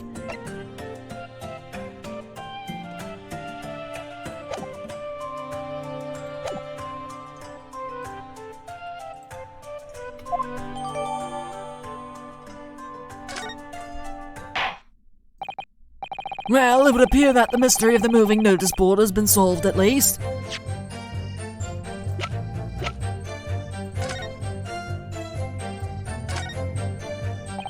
The glass over the face is really badly cracked, look. What a shame when the inspector clearly looked after it so carefully. I imagine Mr. Shulms could repair it, don't you? Yes, I should think so. He's very adept at things like this, and a useful man to have around, in fact. But kindly remember that he's a great detective, Mr. Naruhodo, not an odd job man. Look, Susato, he needs to pay rent. Aha, that's what I was looking for. Ah, there's a tiny little keyhole here. Can you see? Oh yes, that's probably for the winder used to wind up the mechanism. It looks a little unusual, don't you think? Yes, you'd need just the right key to wind it, I imagine. Why do I feel as though I've seen something? Something a bit like a key that's about the right size to fit in this hole. It would be wonderful if we had the key. Let's check carefully over what we've already found. Alright, so let's investigate.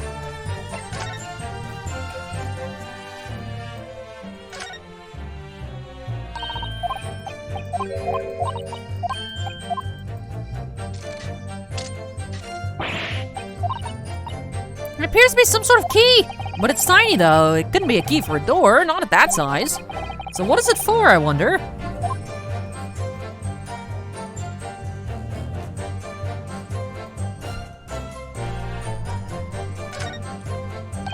Miss Susato, do you think perhaps this key could be the key for Inspector Gregson's watch? Oh, yes, it could be. Let's try it at once. There's not a moment to lose.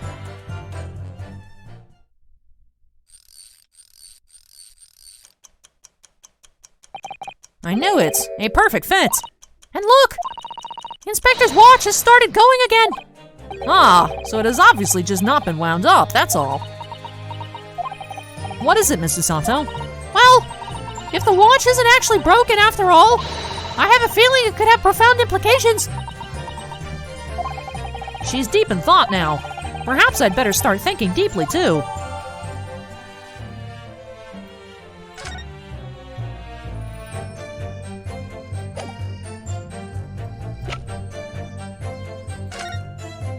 I question how long Gregson has actually been dead for.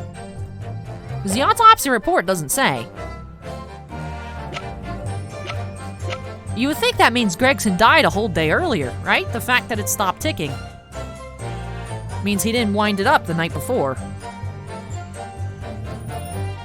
Which means he died the day prior, right? I think Susato's onto something.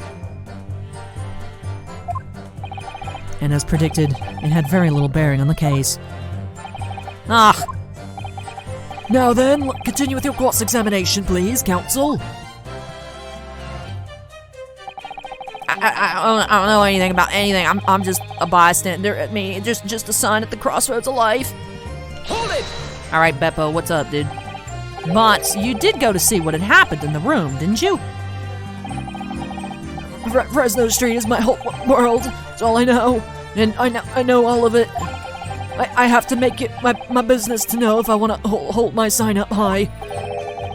So you did go to see what had happened. It's not the destination that's important. It's how you get there, isn't it? Did you notice the notice board in the room? If you think about it, we're both the same species, aren't we? Both different members of the sign family. So if I had spotted it, I might have tried to trip it up out of a sense of rivalry, I admit. Someone really needs to tell you that you're Homo sapiens, not Homo sinians. Does that mean you didn't notice the board? I can only repeat what I said before. I don't know anything about anything. I'm just a bystander, me, just a sign at the crossroads of life. In which case, just who was responsible for moving the notice board?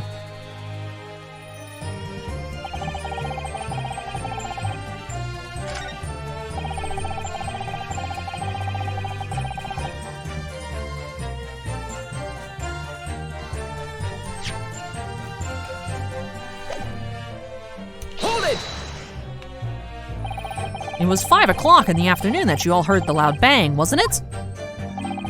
Maybe the notice board fell over, maybe it didn't. Maybe I fell over, maybe I didn't. But the Reaper's fate is sealed either way because of the gunshot we all heard. So fate's sealed too. My fate? That's right. The defense is fated to lose. The prosecution to win. In other words, it all hinges on that single gunshot. So if I could just find some problem with that part of their story, it may be possible to change all our fates. Of course, none of that changes the fact I heard what I heard, does it? Not much to go on. As you pointed out, Mr. Naruhodo,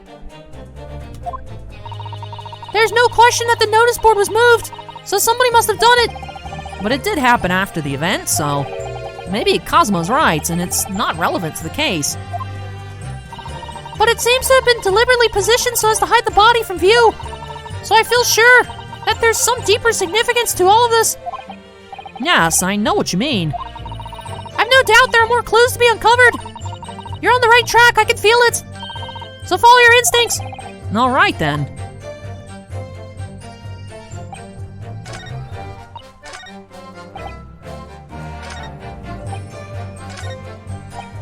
I'm gonna present the watch here. I feel like this means he died a day earlier. Objection. I'm afraid that's not necessarily the case. Uh-oh. At the scene, we found this key to the winder of Inspector's pocket watch. A key. And having wound the pocket watch, we discovered that it in fact still works. You see, the watch didn't stop because it was broken at all. And that fact completely undermines one of the most fundamental premises on which this case has been built. What? Order. But the council, the watch was stopped at almost exactly 5 o'clock. Yeah, which is just when we heard the gunshot. It is exactly the hour. The time that was showing on the watch tells us nothing other than when it wound down. It's merely a coincidence that it happened to be at 5 o'clock. Objection. Even if that's true, the 3 witnesses here all heard the gunshot at 5 o'clock. So that's obviously when this crime was committed. Objection. No, that doesn't hold. Why not? Recall what Inspector Lestrade said only moments ago. The boss used to wind it up every evening without fail when he was waiting for his grub to come at the pub. He said he hadn't missed a day in the last 10 years polishing it and winding it. Meant the world to him, that watch did. And the victim was in the habit of winding his watch once a day, in the evening. We can reasonably assume, therefore, that he wound the timepiece on the evening before he died as well. Yes, that would be entirely reasonable. But if that's the case, you wouldn't expect the watch to have completely wound down by 5 o'clock the following day. Oh, hey! Well, how do you explain it then? In summary, the evening before the day of the incident, when the gunshot rang out in that room, the inspector was already unable to wind his watch. You can't mean... What would stop a man winding his watch if he's been in the habit of winding it every single evening for 10 years? And the obvious answer is that he was already dead.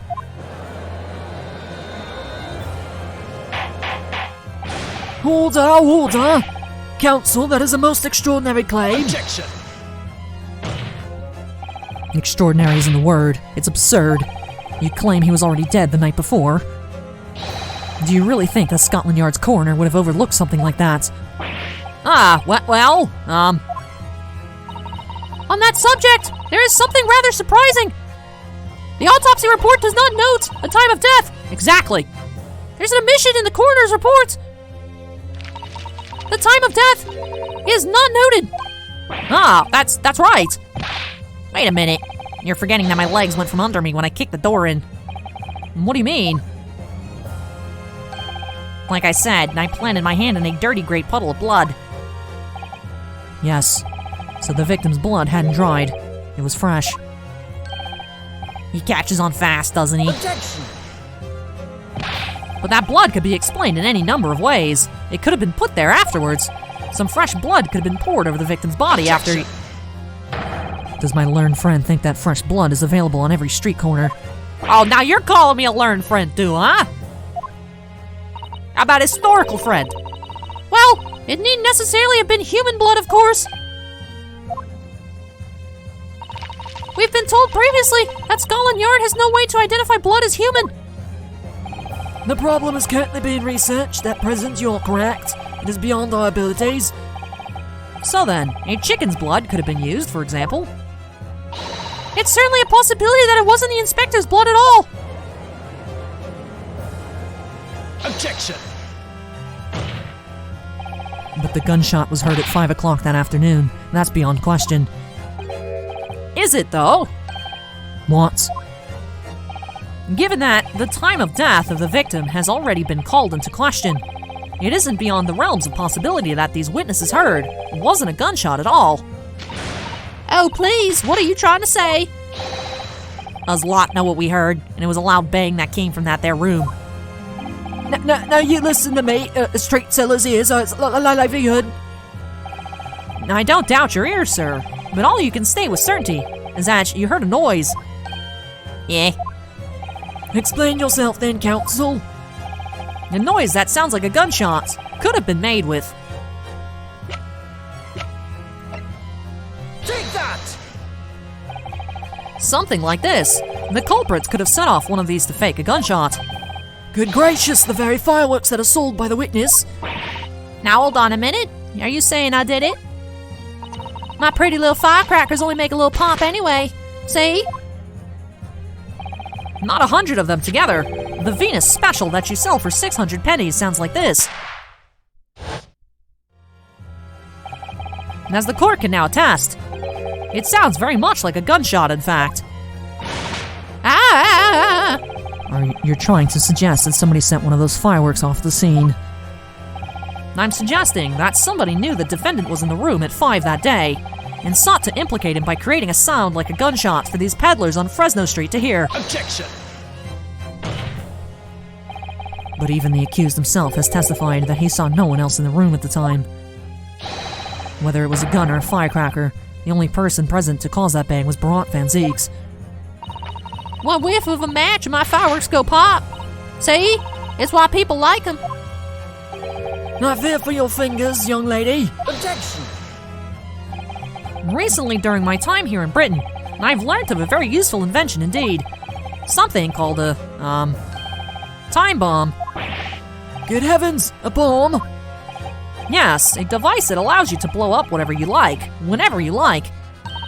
Mr. Naruhodo, I worry that your unfortunate phrasing there may lead to yet another international incident. No, wait. It's the whenever you like part that's important. A time device. Yes, exactly. A time device. Something of that nature could have been planted at the scene. The device that was able to produce the sound of a gunshot after the culprit had left. Your extravagant claim will have to be substantiated with evidence, counsel. What proof do you have to suggest in any way that a time device was employed to create a gunshot with sound? The gunshot sound? I clicked on the wrong thing there.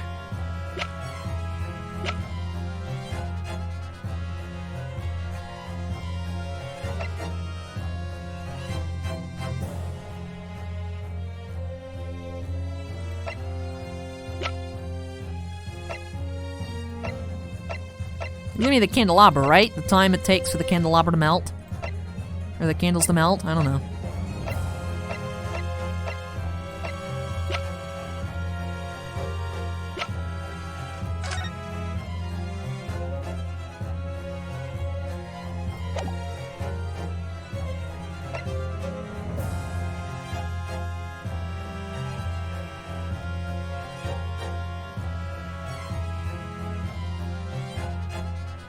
Take that! As the court has already discussed, the tip of one of the candles in this candelabrum has been blown off. And there's no blood on it, so it couldn't have been the gunshots. Indeed, because it was struck by the bullet which presumably passed through the victim. I don't think that's possible, my lord. Not possible. Why? Because of the scorching. There are gunpowder scorch marks clearly visible on the broken candle. There are, goodness, yes. But it is not the case that there was also scorching on the victim around the bullet entry wound. That's right, there was. But as we heard earlier, scorching like that only occurs when the target is at very close range, a matter of centimeters from the gun. Uh-huh. Which means that the scorching on the candle can't possibly be the result of a gunshot. You're suggesting it came from the fireworks. How can that be? How can that be, eh? The fact that there's such visible scorching on the candle suggests that the fireworks must have been right next to it when they exploded. Or, to put it another way, the candle and firecrackers were joined together. And the culprit somehow attached the firecrackers at a point partway down the candle. After the killer had left the scene, the candle slowly burned down along with the other two, until eventually it ignited the fuse of the firecrackers, generating a loud bang.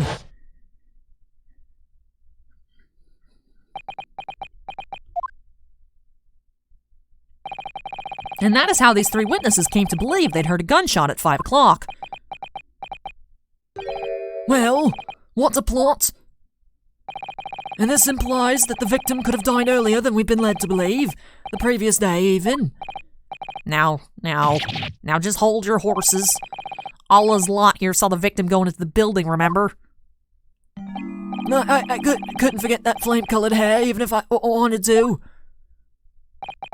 The person you saw entering the building wasn't the victim at all. Consider this.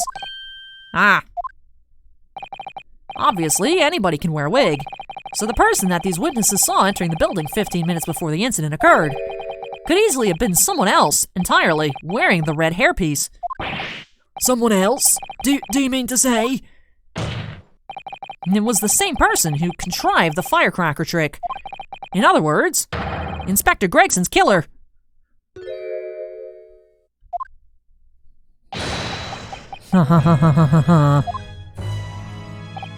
Oh, very impressive, Rinosuke. Naruhodo. Kazuma? I'm really quite amazed you've come this far. But after all, wasn't I the one who told you that you had all the makings of a great defense lawyer?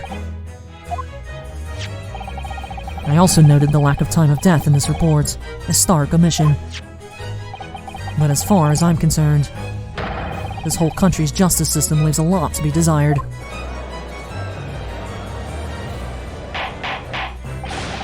Order! Prosecutor Sogi, I'm personally offended. What on earth do you mean by that statement? And I hear that many of the leading members of Britain's judiciary are present to observe this trial today. So we cannot allow even the slightest doubt to be overlooked. The defense's assertion about the time of death based on the victim's stopwatch is just conjecture.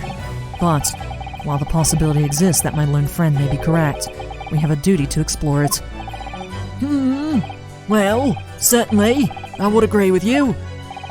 And what immediately comes to mind is, of course, what was Inspector Gregson doing, and where did he go on the day before the incident? Do you know? The inspector always carried out his investigative work alone. His movements were treated as confidential within Scotland Yard. Even within the yard? However, considering the evidence we've been presented with so far, I'd say it's fairly apparent that the case the man was pursuing. Wouldn't you, my learned friends? I do have a feeling About what case he might have been investigating? Yes, I agree. Surely. My lord, the defense believes it can be explained to the court. The case that was being investigated by Inspector Gregson at the time of his death. Very well, counsel. Present your argument to the court. What evidence is suggestive of the case being investigated by the inspector on the day prior to the incident?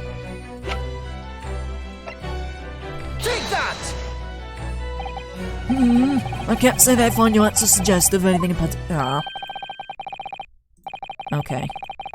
I was just saying the board investigating the professor case. Congratulations, Ryunosuke. You're officially stupid. Come on, man.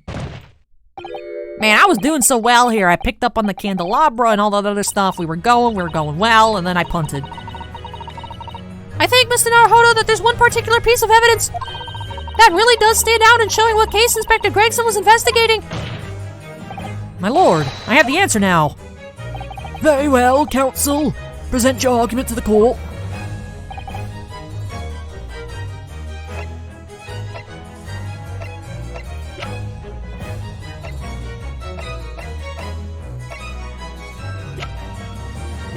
What is it? The only thing I can think would be...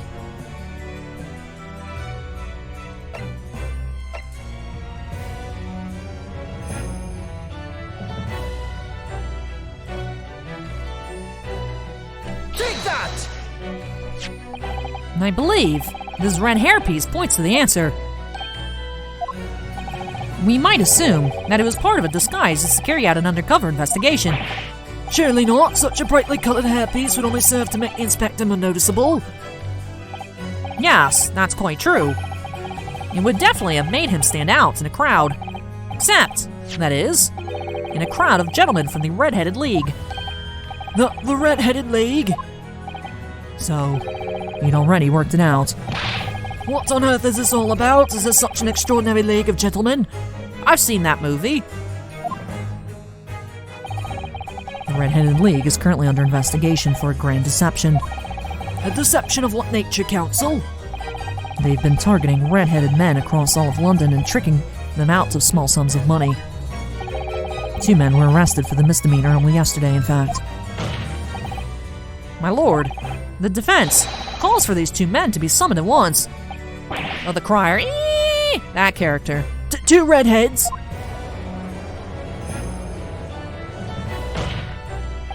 Inspector Gregson clearly infiltrated the Red-Headed League using this hairpiece, so it's very likely that he had a direct contact with these criminals. And it's quite possible that such contact led to more serious events. I concur that we cannot in good conscience leave this new avenue unexplored. Well done, Mr. Naruhodo! Well, it's another possible line of inquiry for us at least. The prosecution will make immediate arrangements for the charged men to appear. Bring these 2 Red-Headed League conspirators before me, Prosecutor Asogi. At once, my lord. Very good. We will have a 30-minute recess. Court is adjourned.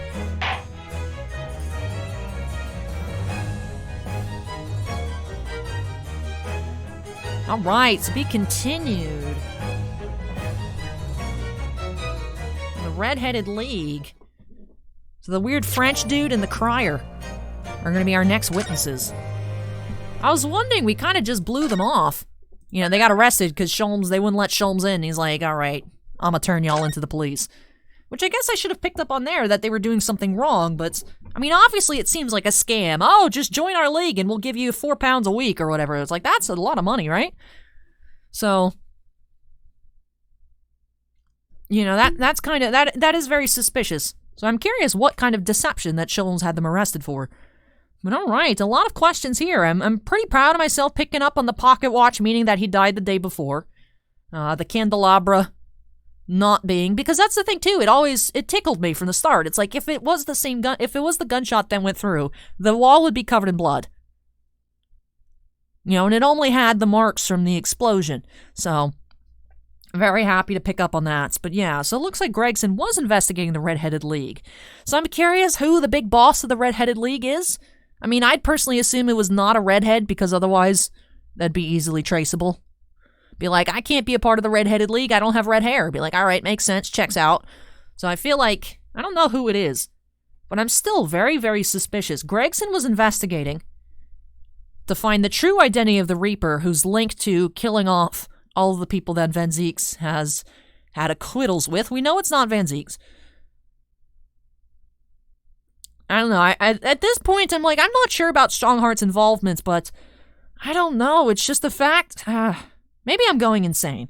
I know I was talking about this at the same points last episode, where I hope I'm not tunnel visioning on my Strongheart sus just to be like, yeah, proved y'all wrong. I was right the whole time.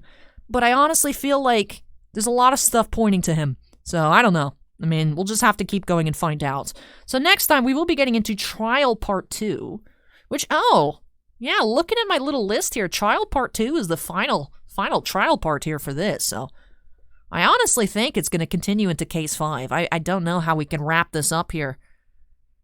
I mean, I guess we could do it, but then there's an investigation after. Although, technically, after Mr. Natsume's trial here, the flashback case with the Hound of the Baskervilles collar, technically that portion post-trial, that was like maybe about like 15 minutes, where we went with Sholmes to go discover the hidden treasure, and we found that. I noticed in the save file it said like Investigation Part 4, but it's not, that wasn't like a real part. So I don't know if Investigation Part 2 here is going to be like a real episode, or if it's just going to be after the trial. So I really don't know what's going to happen here. I'm just sad. You know, it's sinking in. I was in denial. It's like, psh, Gregson's not dead, man. We ain't seen that body. We've seen the body. You know, one thing I must admit is I've been so proud of Gina in this game. You know, Gina's one of those, like, Gina's reminds me of Eggs Benedict, except just making the correct decisions in life. Like, growing up rough, getting yourself into a good opportunity, and then not abusing it and selling government secrets. Like, you know, running into trouble, trying to make do, and then being like, all right, I've seen the error of my ways. You know, this is what I had to do to survive, but that's behind me, and I'm going to pursue something that I think makes amends for the mistakes that I've made in my life, you know, stealing stuff and whatnot. Obviously, nothing super insane. You know, Gina never killed anybody. Gina didn't sell government secrets to a mafia boss. You know, Gina just pickpocketed stuff and broke into people's houses, which obviously isn't okay, but like on tiers of crime, stealing somebody's wallet is much lower than selling out top secret government information. You know, so it's like, okay, so Gina got some prison time served, reflected, actually had the purpose, you know, the purpose of prison rehabilitation, reflecting on yourself, making better decisions, you know, and Gina joined the yard, and, you know, Gregson believed in her, and now Gregson's dead, and Gina lost Gregson, and it's just sad. It's so sad, you know. One thing I'm surprised is Iris isn't as upset as I would expect, but, like, Iris has dealt with a lot. I'm sure Iris knows her dad is dead, but just pretends that that's not the case.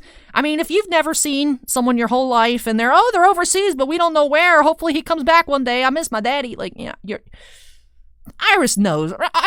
Iris literally has, what, a degree in medicine? And she's 10? Iris can figure this out. So I think Iris already knows, or she has at least an inkling that she doesn't want to believe. So Iris probably is already mentally prepared for losing people, so this probably hasn't hit her a bunch yet, but I'm a little surprised by Iris's reaction. I don't know. But also, we don't have too much time in the big scheme of things. Like, Iris could just be bawling her eyes out at home right now. We don't know. Obviously, we're not around Iris 24/7, even though we kind of live with Iris. But, well, I'm very curious to see what happens next in Trial Part 2. The French dude and the Scream Boy. So, I don't know. Well, I'll probably wing those voices again. I didn't expect them to be top characters involved here in this case. I might go back and watch. But with that does finish off this trial here. Very interesting that it's a closed court. No public gallery. No jury. And this is the same thing that happened with the Professor case. So the fact that this here is happening with Van Zieks makes me think that the Professor case was also a sham. Not that Gregson, like, did anything particularly wrong, because Gregson has the credit for solving the case, which is an interesting revelation to come out in this case in particular. But perhaps, Gregson found the clue, and then the prosecutor, which started off as Stronghearts and then turned into Van Zeeks because he was enraged over his brother's death, I feel like they might have applied whatever thing that Gregson found incorrectly, misinterpreted it and what its significance is. So I'm very curious. I'm hoping we delve deeper into that, because like I said, I'm not entirely convinced that Cosmo's father did it, just because everyone that's worked with Cosmo's father has a positive opinion of him, except for it completely came out of nowhere. I would have never expected. He was a serial killer. Which, like I said last episode, it happens. That's definitely a possibility.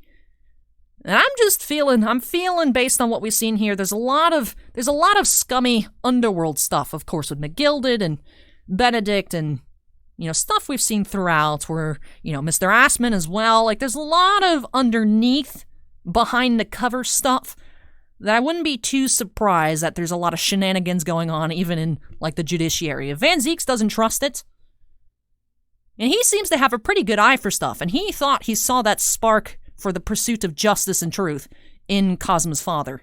Makes me think that I don't think Van Zeeks was wrong. Because we've seen, even in trials, Van Zeeks, when he picks up on something, he hates us, and he's like, God damn it, I hate this Japanese boy, but he's right. He lets us work with him. Like I said, he's in a more angry, and then, I'm not going to say more racist, because Edgeworth isn't. Angrier, edgier, racist Edgeworth. Which, game one, and just Edgeworth, that's his thing. It's he doesn't want to lose, but he also cares about finding the truth. So, this is ancient British DL6 going on here. But very curious to see what happens here. So I hope you guys will join me next time in episode number 36. So this was our Thursday Alley Plays, because I've done some catch-up. Hope yesterday's episode went up on time. I'm sure it took a long time. I think it uploaded. I just don't know if it's processed or not. Because you guys can see, it's 11:50 here, so... And I think it was uploaded by the time I started recording. I just don't know if it's finished processing yet. Longer videos do take a while. So, we'll see. Hopefully that went up on time. If not, here's your guys' backtracking explanation. It just took a while. But the internet seems okay here. Supposedly Spectrum had their work done and it fixed stuff. I am going to reset the modem. We were having some issues yesterday, but for the most part, it seems a lot faster than it was. So hopefully it is fixed, but I vent a lot about it in this weekend's Alley Chat. I actually think I titled it Vent Chat. It's just anxiety incarnate, just me stressing out about everything. So hopefully, I still have this afternoon's stream. So yesterday for you all of the Star Wars battle plan, so... I'm very hopeful, but I'm nervous. This happens every 3 months. It's ridiculous. Something goes wrong, and it's never our equipment. It's always something external. So hopefully everything's all right. But that's enough about that. I hope you guys enjoyed this episode. I definitely did. So if you did as well, don't forget to go ahead and hit that like button. Comments from me, drop those down below. Let me know your theories on what's going on here, what's up with this red-headed league, who's the big mastermind behind it, who's out here to get Gregson, who's out here to get Van Zeeks, and do you think Cosmo's father actually is the professor? Let me know your thoughts on that down below. And of course, if you're not yet part of the Alley's Treasure Trove family, I'd love to have you join me. Make sure you go ahead and hit that subscribe button. Of course, before I get on out of here, also have to give a big shout out to all of my patrons over on Patreon. Thank you so much, you all, for your above and beyond supports. I absolutely, truly do appreciate it. We do have 5 Ultimate Excavators: Jack Perez, Keith Mita, Mako, Mark Mardini, and Stephen Olivo, 2 Gemstone Miners, Andon and Stephen Bly, and 1 Crystal Collector, John Michek. But thank you so much to all of my patrons, whether I say your name at the end of every episode or not. Really, truly do appreciate your guys' above and beyond support, so thank you for that. From the bottom of my heart, really do appreciate it. But with that does wrap off this episode here. Very excited to see what we learn in Trial Part 2 next time. So thank you so much for watching, everybody, and I hope you'll join me as we delve deeper into these mysteries here on Alley's Treasure Trove. Take care. Hope to catch you in the next episode. Bye.